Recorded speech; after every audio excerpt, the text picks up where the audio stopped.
1919.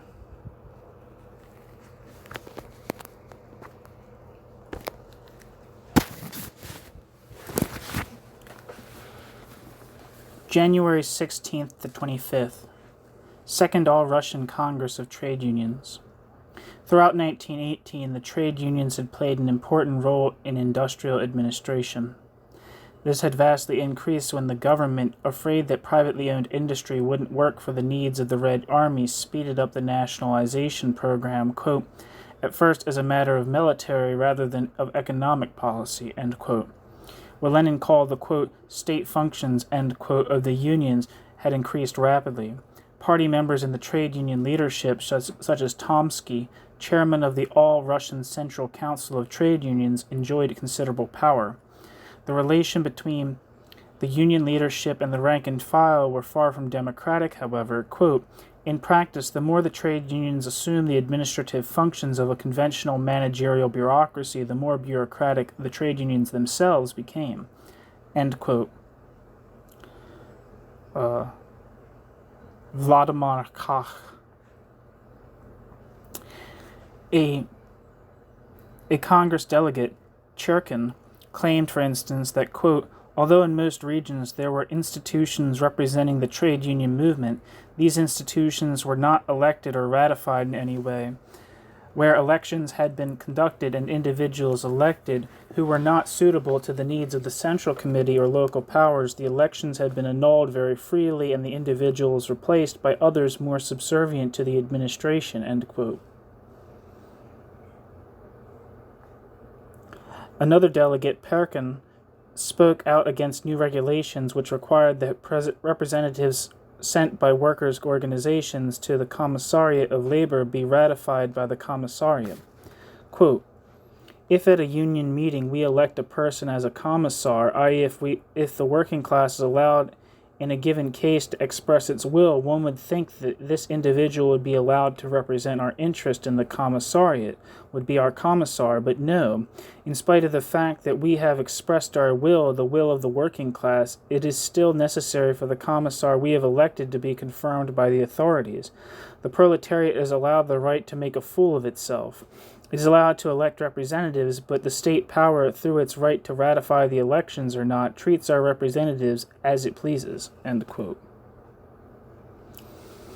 The unions, and all other bodies for that matter, were increasingly coming under the control of the state itself, already in the exclusive hands of the party and the party's nominees. But although there had already been a very definite shift of power in the direction of the emerging bureaucracy, working class organization and consciousness were still strong enough to exact at least verbal concessions from party and union leaders. The autonomous factory committees had by now been completely smashed, but the workers were still fighting a rearguard action in the unions themselves. They were seeking to preserve a few residual shreds of their erstwhile power. The Second Trade Union Congress, quote, sanctioned the arrangements under which the unions had become at once military recruiting agents, supply services, punitive organs, and so on, end quote. Tomsky, for instance, pointed out, quote, that at a time when the trade unions determined wages and conditions of work, strikes could no longer be tolerated. It was necessary to put dots on the I's, end quotes. Lenin spoke about the, quote, inevitable stratification of the trade unions, end quote. The pill was coated with talk about the function of the unions being to educate the workers in the art of administration and about the eventual, quote, withering away, end quote, of the state. Lazovsky, who had left the party, spoke as an independent internationalist against Bolshevik policy in the unions. A resolution was passed demanding that, quote, official status be granted to the administrative prerogatives of the unions, end quote. It spoke of, quote, statization, end quote, of the unions, quote, as their function broadened and merged with the governmental machinery of industrial administration and control, end quote. Commissar for Labor, V.V. Schmidt, accepted that, quote, even the organs of the Commissariat of Labor should be built out of the trade union apparatus, end quote. At this stage, the membership of the union stood at 3,500,000. It had been 2,600,000 at the time of the first Trade Union Congress in January 1918, and 1,500,000 at the July Conference of 1917. The Second Congress finally set up an executive vested with supreme authority between Congresses. The decrees of this executive were declared, quote, compulsory for all the unions within its jurisdiction and for each member of those unions, end quote. Quote, the violations of the decrees and subordination to them on the part of the individual unions will lead to their expulsion from the family of proletarian unions, end quote. This would, of course, place the union outside the only legal framework in which the Bolshevik regime would permit unions to exist at all. March 2nd to 7th, First Congress of the Comintern, Third International. March 18th to 23rd, Eighth Party Congress. The Ukraine and Volga regions had now been reoccupied by the Red Army. The short period of relative stability followed. Later in the year, the advances of Denikin and Yudenich were to threaten Moscow and Petrograd, respectively. A wave of left criticism surged up at the 8th Congress against the ultra-centralist trends. A new party program was discussed and accepted. Point 5 of the, quote, economics section, end quote, stated that, quote, the organizational apparatus of socialized industry must be based primarily on the trade unions, participating already in accordance with the laws of the Soviet Republic and established practice in all local and central organs of industrial administration. The trade unions must proceed to the actual concentration in their own hands. My emphasis, Brinton's emphasis, of all the administration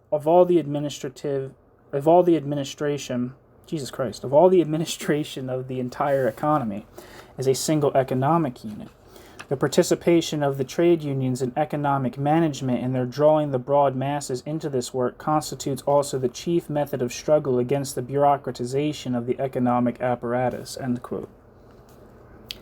This famous paragraph was to give rise to heated controversies in the years to come. The conservatives in the party felt it was going too far. Ryazanov warned the Congress that, quote, we will not avoid bureaucratization until all trade unions relinquish every right in the administration of production, end quote. On the other hand, those Bolsheviks who had voted for the incorporation of the factory committees into the structure of the unions and belatedly seen the error of their ways were to hang on to this clause as to a last bastion, seeking to defend it against the all-pervasive encroachments of the party bureaucracy. Deutscher describes the famous, quote, point 5, end quote, as, quote, a syndicalist, end quote, slip committed by the Bolshevik leadership in a mood of genuine gratitude to the trade unions for the work performed by them in the Civil War, end quote. Deutscher later described how Lenin and other Bolshevik leaders, quote, would soon have to do a lot of explaining away in order to invalidate the promissory note which the party had so solemnly and authoritatively handed to the trade unions, end quote. The interpretation is questionable. Lenin was not in the habit of making, quote, slips, end quote, syndicalist or otherwise, or of being influenced by such considerations as, quote, gratitude, end quote. It is more probable that the relation of forces revealed at the Congress itself only a pale reflection of working-class attitudes outside the party, compelled the Bolshevik leadership to beat a verbal retreat. The clause was anyway surrounded by a number of others, partly invalidating it. The program proclaimed that, quote, the socialist method of production could only be made secure on the basis of the comradely discipline of the workers, end quote. It assigned to the trade unions, quote, the chief role in creating this new socialist discipline, end quote. Point 8, quote, urged the unions to impress upon the workers the need to work with and learn from the bourgeois technicians and specialists and to overcome their, quote, ultra-radical, end quote, distrust of the latter. The workers could not build socialism without a period of apprenticeship to the bourgeois intelligentsia. Payment of high salaries and premiums to bourgeois specialists was therefore sanctioned. It was the ransom which the young proletarian state had to pay the bourgeois-bred technicians and scientists for services with which it could not dispense, end quote. We cannot here become involved in a full discussion of the role of, quote, specialists, end quote, after the revolution. The problem is not an exclusively Russian one. Although the specific conditions of Russian development doubtless resulted in a particularly marked divorce between technicians and industrial workers. Specialized knowledge of a technical nature will clearly be required by the workers' councils, but there is no reason why those who now possess it should all find themselves on the side of the bourgeoisie. This knowledge does not of itself, however, entitle anyone either to impose decisions or to enjoy material benefits. These problems have been exhaustively discussed in a number of publications, but nearly always in terms of either crude expediency or of immutable, quote, basic principles, end quote. The theoretical implications have only recently been explored. According to Lyman, management is partly a technical question. But the historical circumstances in which the working class will be compelled to undertake it will make it appear to them as primarily a political and social task. At the everyday, down-to-earth and human level, the workers at the time of the Socialist Revolution will almost inevitably see the technicians and specialists not as human beings, who also happen to have technological know-how, but exclusively as the agents of the exploitation of man by man. The capitalist world is one of fetishism, where interpersonal relationships tend to disappear behind relationships between things. But the very moment when the masses revolt against this state of affairs, they break through this smokescreen, they see through the taboo of, quote, things, end quote, and come to grips with people, whom they had, quote, respected, end quote, until then in the name of the all-holy fetish known as private property. From that moment on, the specialist, manager, or capitalist, whatever his technical or personal relationship to the enterprise, appears to the workers as the incarnation of exploitation, as the enemy, as the one with whom the only thing they want to do is to get him out of their lives. To ask the workers at this stage to have a more, quote, balanced, end quote, attitude, to recognize in the old boss the, quote, new technical director, end quote, the, quote, indispensable specialist, end quote, is tantamount to asking the worker at the very moment when they are becoming aware of their historical role and of their social power, at the very moment when at last confident in themselves, they are asserting their autonomy, to confess their incompetence, their weakness, their insufficiency, and this in the area where they are most sensitive, the field encompassing their daily lives from childhood on, the field of production. The bureaucratization of the party provoked pointed comments at the Congress. Osinski declared, quote, "It is necessary to enroll workers into the Central Committee on a broad scale. It is necessary to introduce in the Central Committee a sufficient quantity of workers in order to proletarianize the Central Committee," end quote. Lenin was to come to the same conclusion in 1923 at the time of the so-called Lenin Levy. Osinski proposed that the Central Committee be expanded from 15 to 21 members. It was extremely naive, however, to expect that this introduction of proletarians into the higher echelons of the administrative machine could somewhat compensate for the fact that the working class had by now almost totally lost the power it had briefly held at the point of production.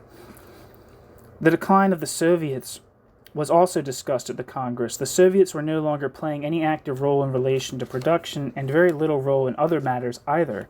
More and more of the decisions were being taken by the party members serving in the, quote, Soviet apparatus, end quote.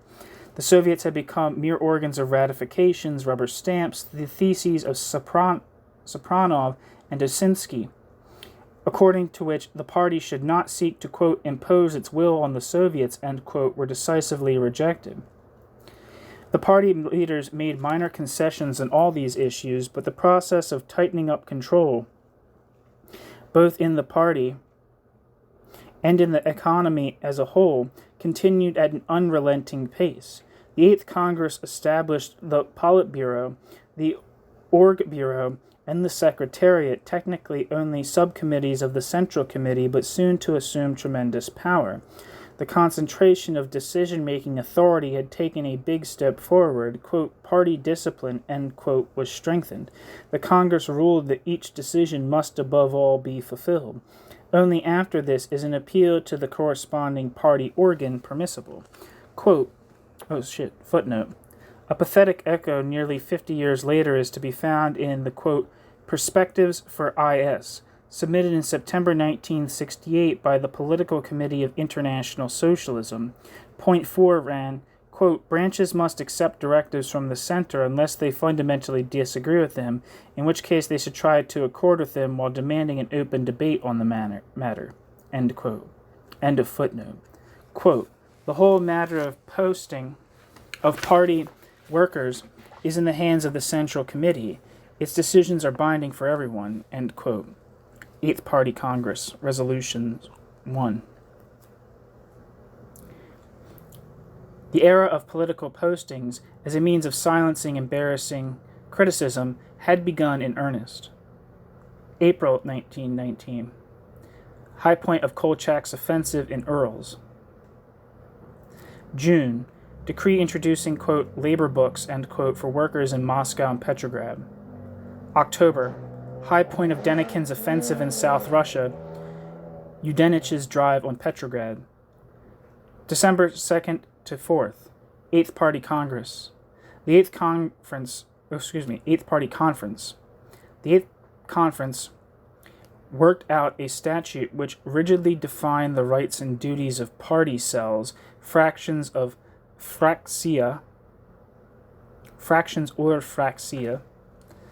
and elaborated a scheme calculated to secure for the party a leading role in every organization.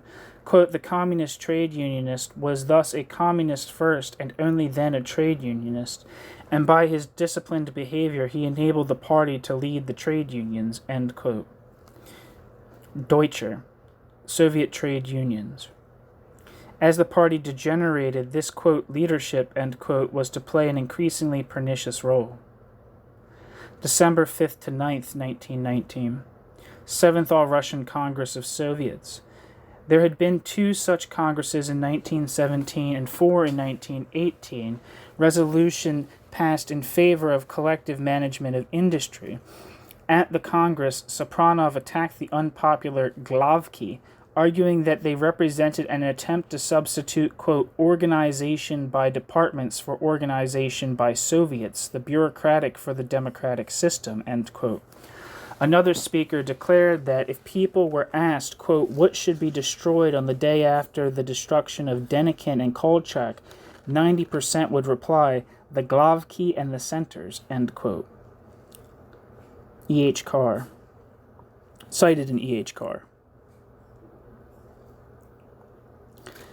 December 16th, 1919. Trotsky submits to Central Committee of the party his, quote, thesis on the transition from war to peace, end quote, dealing in particular with the, quote, militarization of labor, end quote, intending them for the time being to go no further. The most fundamental decisions affecting the material conditions of life of millions of ordinary Russian workers had first to be discussed and decided behind closed doors by the party leaders. The following day, Pravda, under the editorship of Bukharin, published Trotsky's theses, quote, by mistake, end quote, in reality as part of a campaign to discredit Trotsky. For those who can see deeper than the surface of things, the whole episode was highly symptomatic of the tensions within the party at the time. At this stage, Lenin wholeheartedly supported Trotsky's proposals. A whole mythology was later to be built up by Trotskyists and others to the effect that, quote, Trotsky may have been wrong on the militarization of labor, end quote, but that Lenin was always opposed to it. This is untrue. Lenin was only to oppose Trotsky on this question 12 months later, at the end of 1920, as will be described shortly. Trotsky's proposal let loose, quote, an avalanche of protests, end quote. Trotsky was shouted down at conferences on party members, administrators, and trade unionists. A comment is perhaps called for at this stage concerning the attitude of revolutionaries towards, quote, drastic measures, end quote, needed for the salvation of the revolution. Throughout history, the masses have always been prepared to make enormous sacrifices whenever they felt really fundamental issues were at stake. The real problem is not, however, to discuss whether this or that suggestion was, quote, too drastic, end quote, or not. The problem is to know from whom the decision emanated. Was it taken by institutions controlled from below, or was it taken from self-appointed and self-perpetuating, from some self-appointed and self-perpetuating organism divorced from the masses. Party members opposing the measures being proposed at this stage were caught in an insoluble contradiction.